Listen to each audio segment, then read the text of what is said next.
வடச்சட்டி வச்சுங்க, ஒரு ஸ்பூன் எண்ணெய் போட்டுங்க. நம்ம அந்த புடலங்காய் அதையே வதக்கிக்கலாங்க. அவ்வளோதாங்க, நல்லா வதக்கியாச்சுங்க. எடுத்துடலாங்க. எண்ணெயிலேயேங்க கடலைப்பருப்பு 1 டீஸ்பூன் போட்டு வறுத்துக்கலாங்க. அது கூடவேங்க நான் இந்த சின்ன வெங்காயத்தையும் போட்டுக்கலாங்க.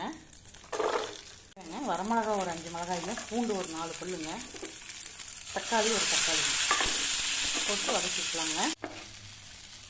இந்த விதையும் போட்டு தேங்காய் ஒரு அரை மூடிங்க, ஒரு புளி தேவை, சட்னியை தாளிச்சுக்கலாங்க.